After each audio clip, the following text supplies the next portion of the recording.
warahmatullahi wabarakatuh. Berjumpa kembali dengan saya pada video pembelajaran untuk mata kuliah pengantar akuntansi.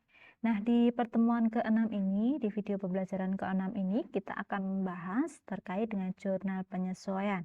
Silahkan nanti kalian bisa memperhatikan. Jika nanti ada yang ditanyakan seperti biasa, bisa ditanyakan melalui WhatsApp ataupun melalui kolom komentar di Siakat. Nah, di sini untuk jurnal penyesuaian, tahapan pembelajarannya nanti, mahasiswa itu mampu memahami dan juga bisa mencatat akun-akun yang memerlukan penyesuaian ke dalam jurnal penyesuaian. Ya, jadi nanti ada beberapa akun yang memang perlu untuk dilakukan penyesuaian saldo akunnya, sehingga perlu dilakukan pencatatan ke dalam jurnal penyesuaian.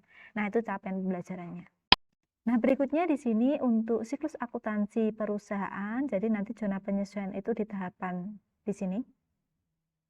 Di tahapan kelima ya. Jadi setelah kita melakukan analisa bukti transaksi, kita catat ke dalam jurnal, kita lakukan posting ke dalam buku besar, selanjutnya kita melakukan meringkas ya, ringkas akun dan juga saldo dari informasi buku besar ke dalam neraca saldo. Nah, selanjutnya kita melakukan penyesuaian jika ada akun yang perlu untuk disesuaikan nilai nominalnya. Nah, itu adalah proses ya yang kelima untuk siklus akuntansi sebuah perusahaan. Selanjutnya di sini, kenapa sih perusahaan itu perlu melakukan penyesuaian? Nah, di dalam akuntansi itu, di dalam implementasinya, sering sekali, yaitu terjadi catatan-catatan yang memang tidak sesuai atau berbeda dengan kenyataannya.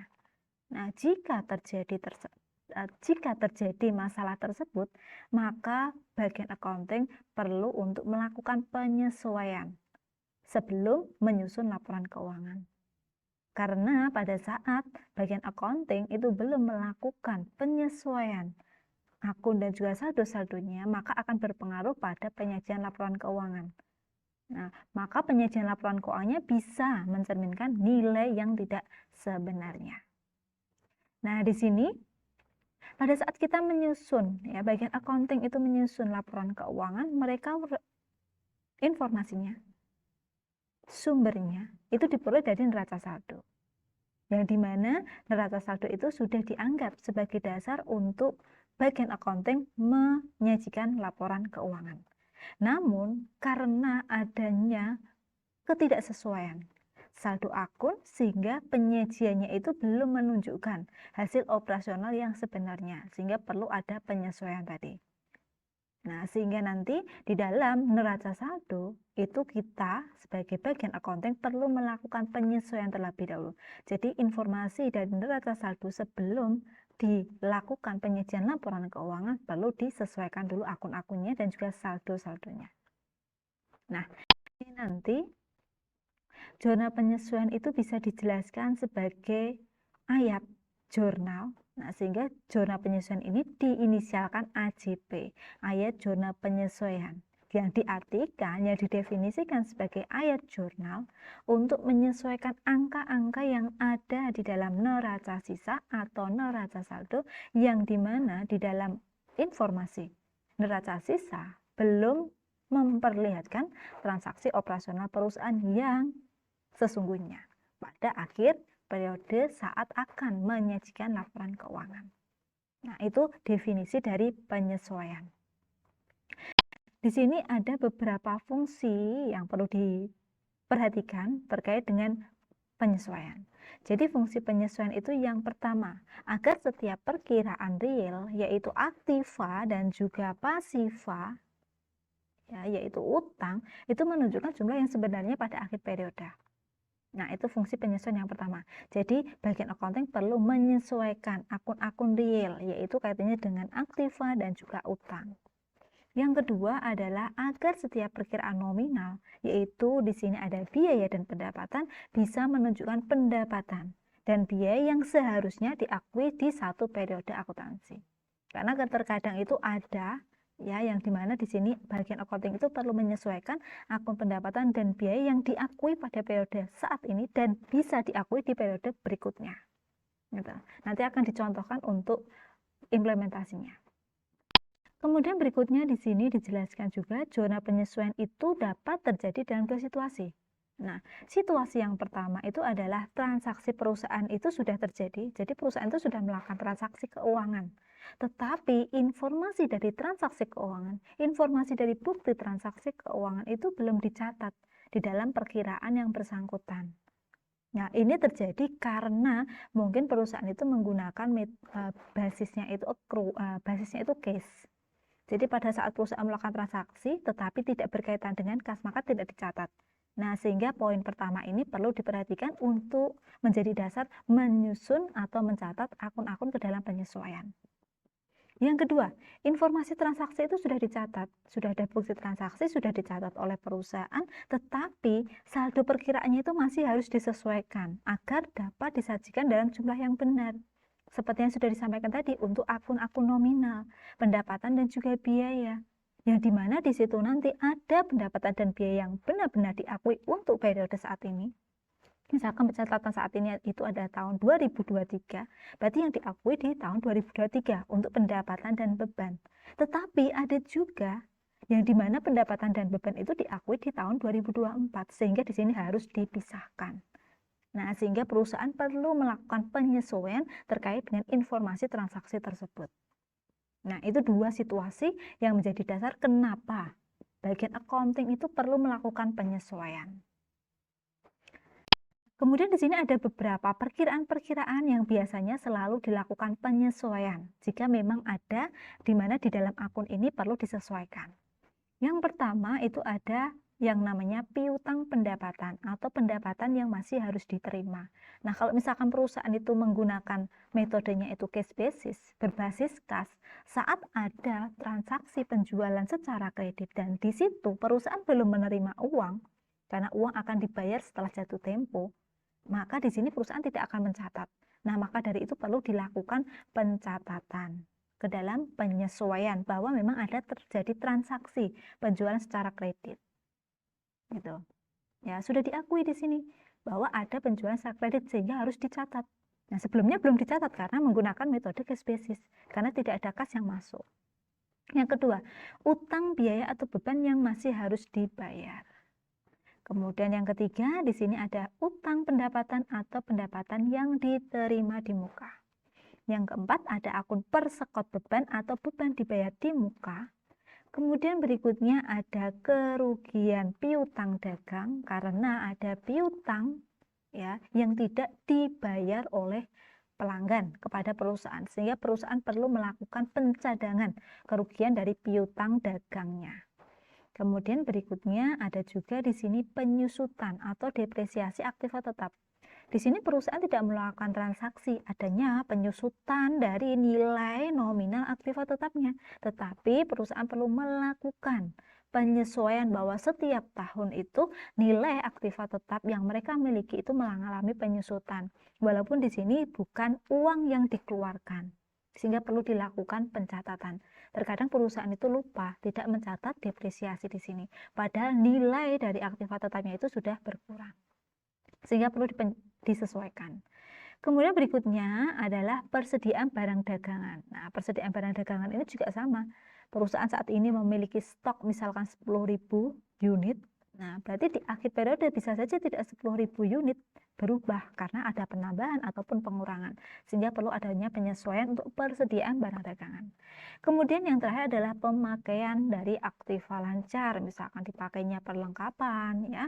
Itu nanti bisa mengalami penurunan nilai dari perlengkapan tersebut sehingga perlu adanya penyesuaian walaupun perusahaan tidak mengeluarkan uang.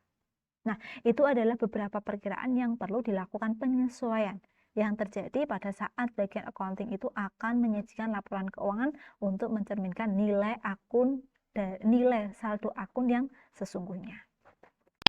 Oke, di sini kita akan bahas satu-satu. Yang pertama kita akan membahas mengenai piutang pendapatan atau pendapatan yang masih harus diterima.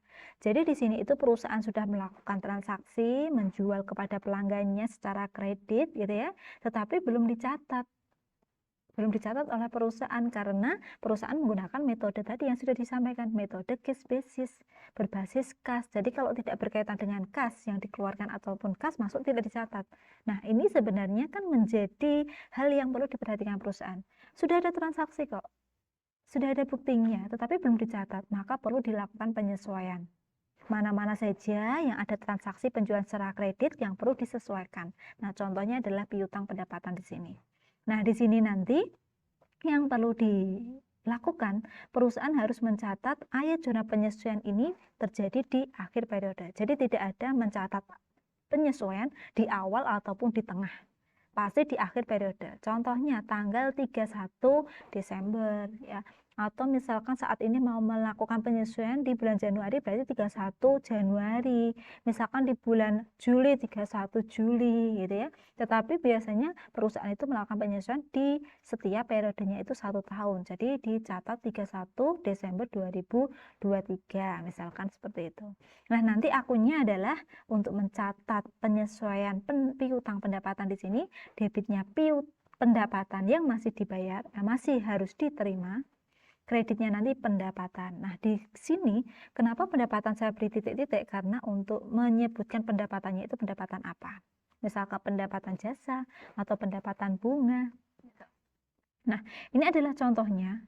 Contohnya misalkan pelanggan sudah menerima. Nah, ini ya, pelanggan sudah menerima jasa usaha, ya, sudah menerima jasa usaha dari perusahaan. Ya, namun pada akhir bulan ternyata pelanggan itu belum membayar jasanya, yaitu sebesar 2.500.000. Nah, ini belum tercatat karena pakai metode cash basis. Sehingga nanti AJP-nya tanggal 31 Desember itu piutang usaha 2.500.000, pendapatan jasa 2.500.000. Boleh tidak ini piutang ini saya ganti menjadi pendapatan jasa yang masih harus diterima? Boleh. Ya, sama-sama 2.500.000. Itu yang pertama. Kemudian yang kedua, yaitu terkait dengan utang beban atau beban yang masih harus dibayar. Berarti di sini perusahaan itu harusnya sudah menggunakan beban tersebut tetapi belum dibayar. Nah, di sini nanti untuk jurnalnya berarti beban di debit, beban masih harus dibayar atau utang beban di kredit. Nah, berarti nanti di sini disebutkan bebannya apa? Misalkan beban gaji. Ya, beban gaji debit, beban gaji masih harus dibayar atau utang gaji, boleh. Atau beban iklan di debit, kreditnya beban iklan masih harus dibayar atau beban atau utang iklan. Ya, jadi akunnya silakan mau menggunakan beban yang masih harus dibayar boleh, pakai utang beban boleh. Nah, di sini nanti contohnya sebagai berikut. Karyawan sudah bekerja selama 1 bulan penuh, namun perusahaan belum membayarnya, yaitu sebesar 3 juta, sehingga perlu dicatat nilai 3 juta tersebut. Ya, jadi nanti beban gaji di debit, utang gaji di kredit. Jadi di sini perusahaan sudah menggunakan, tetapi belum melakukan pencatatan bahwa ada utang yang perlu dicatat oleh perusahaan untuk membayar gaji karyawannya. Gitu. Nah, kemudian yang ketiga di sini adalah pendapatan diterima di muka. Nah, pendapatan diterima di muka di sini adalah perusahaan itu sudah memperoleh uang dari pelanggannya, tetapi belum menyelesaikan pekerjaannya. Nah, itu contohnya pendapatan diterima di muka. Nah, berarti nanti di sini saat ada pendapatan diterima di muka, maka nanti akan ada 2 pilihan. Apakah nanti akan menggunakan pendekatan laba rugi ataukah akan dicatat menggunakan pendekatan neraca? Jadi ada 2. Apakah dua-duanya harus dicatat? Tidak. Pilih salah satu. Nah, kalau misalkan dicatat menggunakan pendekatan laba rugi, maka nanti debitnya pendapatan dan kreditnya pendapatan diterima di muka. Nah, di sini diberi titik-titik untuk menyebutkan apakah pendapatan jasa atau pendapatan bunga. Berarti kalau pendapatan jasa debit, kreditnya pendapatan jasa diterima di muka. Itu untuk laba rugi. Nah, kalau misalkan pendekatannya neraca dibalik akunnya. Jadi pendapatan jasa diterima di muka di debit, kreditnya pendapatan jasa. Nah, contoh implementasinya. Nah, di sini kita bisa lihat saat terjadi pendapatan diterima di muka, kita menggunakan laporan pendekatan neraca adalah sebagai berikut. perusahaan menyewakan bangunan pada tanggal 1 Juli 2019 dan menerima sewa sebesar 750.000 selama 2 tahun. Ingat, 2 tahun. 2 tahun itu berarti misalkan ini tahun 2019, berarti nanti berakhir. Ya, berakhir tahun 2021 di bulan Juli. Karena selama 2 tahun.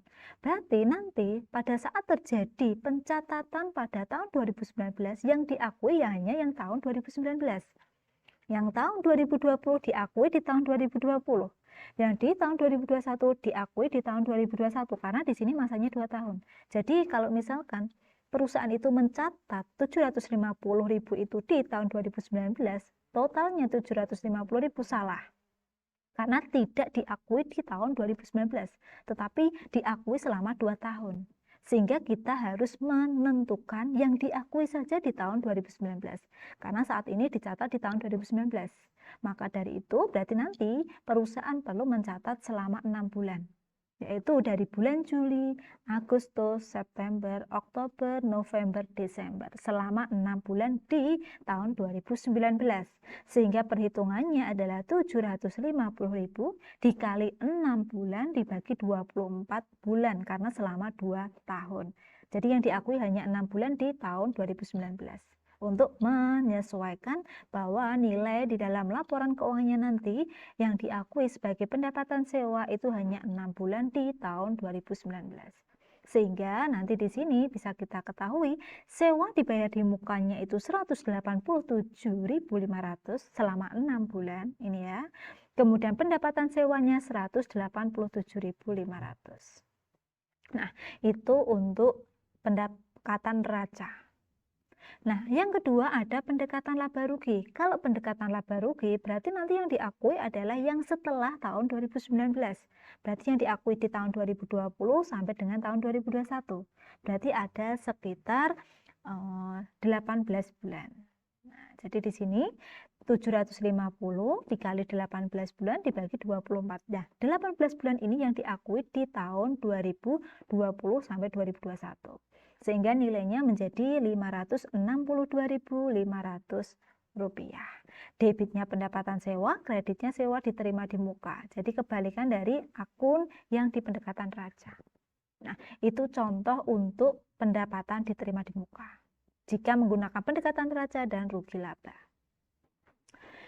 Berikutnya yang keempat, kita lihat persekot beban atau beban dibayar di muka. Ini juga akan ada dua pendekatan, apakah pendekatan rugi laba atau neraca? Sama. Kalau pendekatan laba rugi berarti yang diakui di tahun berikutnya. Tetapi kalau pendekatan neraca yang diakui di tahun ini saat melakukan pencatatan akuntansi di tahun ini. Nah, jurnalnya berarti kalau pendekatan laba rugi beban dibayar di muka di debit, beban di kredit. Berarti di sini sebutkan misalkan beban sewa dibayar di muka, debit, beban sewa, kredit. Beban iklan dibayar di muka, debit, beban iklan kredit. Nah, itu laba rugi. Kalau pendekatannya neraca, berarti nanti bebannya itu yang di debit, beban dibayar di mukanya itu di kredit. Nah, sebagai di sini kita bisa lihat saat terjadi beban dibayar di muka, kita menggunakan pendekatan rugi laba. Misalkan perusahaan membayar sewa bangunan untuk 3 bulan sebesar 600.000 dimulai bulan November 2019. Berarti kalau 3 bulan, November 2019, Desember 2019, dan Januari tahun 2020. Maka kalau pendekatannya rugi laba yang diakui adalah yang di tahun berikutnya, periode berikutnya. Berarti yang diakui di tahun 2020, yaitu hanya 1 bulan, yaitu bulan Januari. Nah, itu pendekatan rugi laba. Kalau pendekatan neraca berarti yang kita akui adalah yang di tahun 2019 saat ini kita melakukan pencatatan. Berarti di sini kita hanya menggunakan sebesar 200.000 untuk yang akan diakui di tahun 2020, yaitu bulan Januari. Nah, kemudian berikutnya, kalau pendekatan neraca berarti yang kita akui yang dicatat di tahun 2019. Berarti bulan November dan bulan Desember, 2 bulan yang diakui. Sehingga nanti di sini yang diperoleh adalah sebesar 400.000. Ya, yaitu 600.000 dikali 2 bulan dibagi 3. 3 itu adalah 3 bulan. Nah, berarti nanti di sini diperoleh nilai, yaitu masing-masing adalah 400.000. 600.000 dikali 2 bulan dibagi 3. Nah, itu untuk yang beban dibayar di muka. Jadi kalau pendekatannya itu neraca, berarti saat itu juga ya saat pencatatan periode akuntansi di tahun 2019 itu yang diakui. Nah, yang lebih dari tahun 2019 tidak boleh diakui karena diakui di tahun berikutnya atau periode berikutnya. Kemudian berikutnya yang nomor 5, yaitu kaitannya dengan kerugian piutang. Ini terjadi pada saat perusahaan itu melakukan transaksi penjualan secara kredit, tetapi pelanggannya itu membayar atau melunasi piutangnya itu melebihi jatuh tempo, atau terkadang tidak membayar piutangnya. Sehingga di sini nanti akan ada 2 pencatatan, menggunakan cadangan atau langsung. Kalau metode cadangan, berarti di sini perusahaan itu masih memiliki harapan bahwa pelanggannya itu akan membayar utangnya, membayar piutangnya. Tetapi kalau misalkan metode langsung, perusahaan sudah tidak berharap bahwa pelanggan itu pasti tidak akan membayar. Karena sesuatu hal, mungkin pelanggan itu sedang mengalami krisis, ya, mengalami pilot, atau misalkan mengalami kerugian karena adanya kebakaran ya di perusahaannya, atau misalkan terjadi bencana alam seperti kebanjiran, nah sehingga tidak bisa melunasi piutangnya, maka perusahaan bisa menggunakan metode langsung. Nah, berikut adalah jurnalnya. Jadi kalau cadangan beban kerugian piutang di debit, cadangan kerugian piutangnya di kredit. Kalau langsung berarti beban kerugian piutang di debit dan langsung dipotong piutang usahanya di kredit. Sehingga saat kita catat ya ke dalam contoh soal sebagai berikut. Misalkan di sini perusahaan memiliki saldo piutang dari konsumennya yang tidak dapat ditagih, yaitu 1.500.000 saat sudah jatuh tempo. Nah, berarti di sini perusahaan bisa mencadangkan. Bisa saja nanti di sini pelanggan itu membayar setelah ya jatuh tempo, misalkan setelah 1 tahun yang akan datang, atau misalkan setelah 6 bulan gitu ya, baru bisa membayar, maka bisa dicadangkan. Sehingga beban kerugian piutang 1.500.000, cadangan kerugian piutang atau CKP 1.500.000. Tetapi kalau metodenya itu pakai yang langsung, berarti perusahaan sudah tidak berharap lagi di sini 1.500.000 itu akan dibayar, sehingga bisa langsung dicatat menjadi pembebanan kepada kerugian piutang di debit, dan piutang usahanya langsung terpotong berkurang sebesar 1.500.000. Berarti perusahaan rugi sebesar 1.500.000. Itu yang kerugian piutang. Kemudian berikutnya di sini adalah untuk penyusutan aktiva tetap. Nah, kemarin sudah ada contohnya ya. Jadi kalau ada penyusutan aktiva tetap, berarti nanti beban penyusutan aktiva tetap di debit, akumulasi penyusutan aktiva tetapnya di kredit. Nah, tergantung dengan saat satu periode itu perusahaan menyusutkan nilai aktiva tetap yang mereka miliki itu sebesar berapa. Sebagai contoh, perusahaan memiliki kendaraan yang digunakan selama 7 tahun. Kendaraan tersebut mengalami penyusutan tiap tahun sebesar 1.750.000. Berarti kita mencatat 1.750.000 itu di beban penyusutan kendaraan di debit dan akumulasi penyusutan kendaraan di kredit. Kemudian berikutnya di sini saat terjadi persediaan, adanya akun persediaan barang dagangan. Maka nanti pencatatannya, kalau misalkan pendekatannya di sini ya, kalau misalkan perusahaan akan mencatat persediaan barang dagangan, berarti nanti ikhtisar rugi laba di debit, kreditnya persediaan barang awal.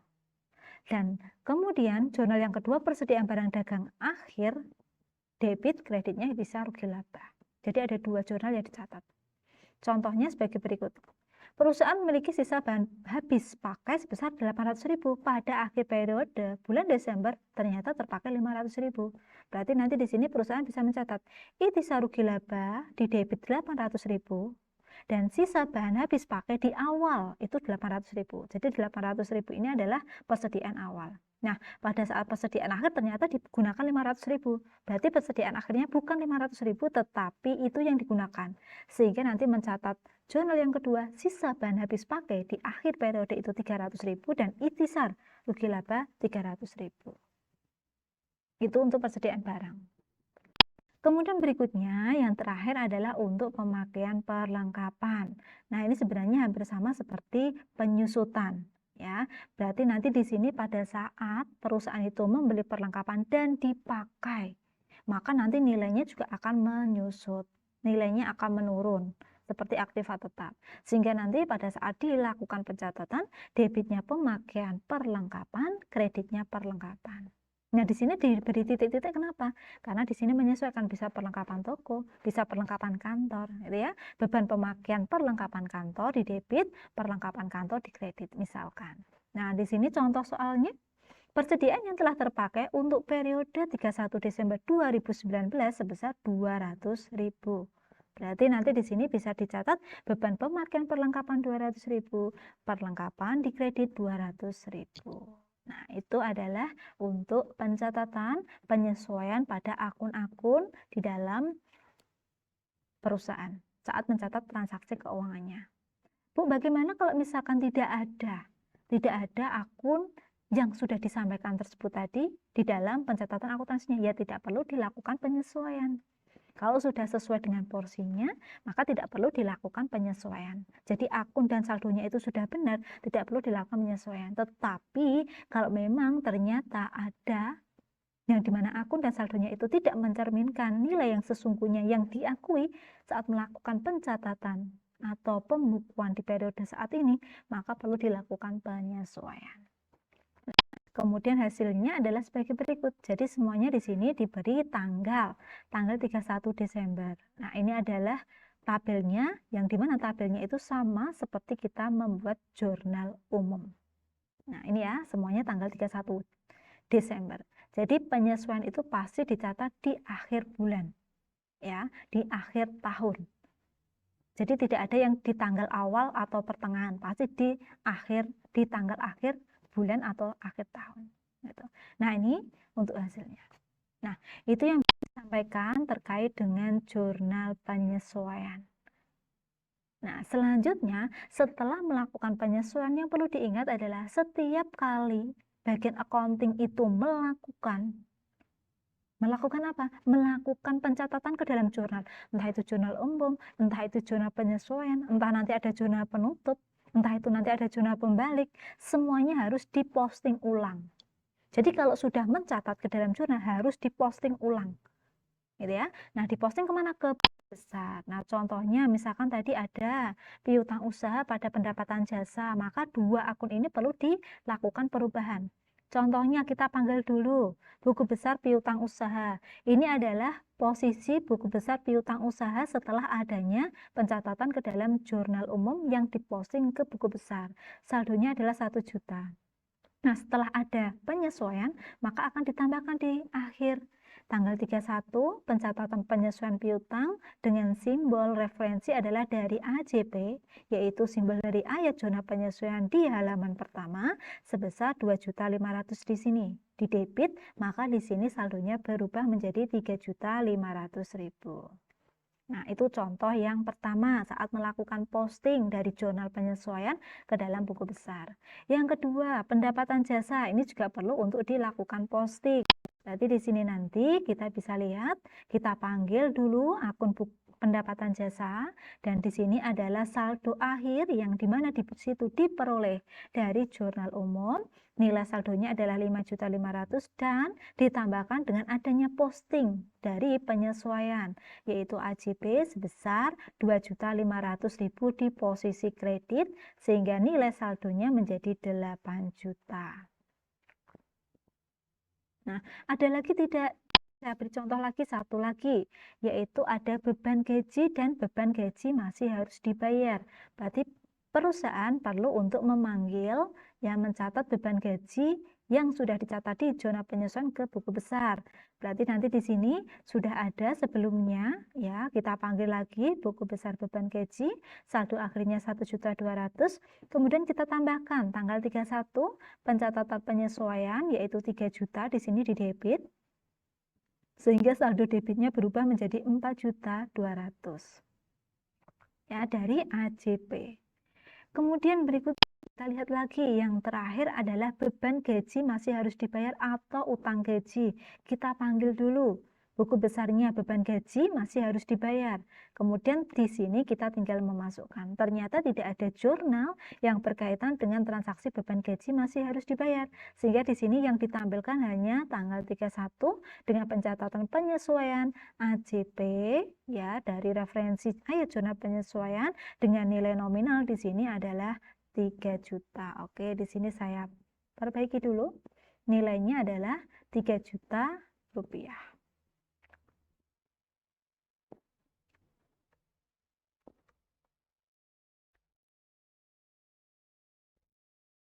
Jadi nilai nominalnya adalah 3 juta. Itu untuk posting dari akun yang sudah dicatat ke dalam zona penyesuaian ke dalam buku besar. Nah, itu adalah sedikit penjelasan terkait dengan zona penyesuaian tadi dan dilanjutkan dengan melakukan posting. Baik, itu dulu untuk video pembelajaran kali ini. Silakan nanti jika ada yang ingin merespon, ingin bertanya, silakan bertanya sesuai dengan yang sudah disampaikan di awal video tadi. Kata dari saya, wassalamualaikum warahmatullahi wabarakatuh. Kita berjumpa kembali di video pembelajaran di pertemuan ke-7 berikutnya. Terima kasih.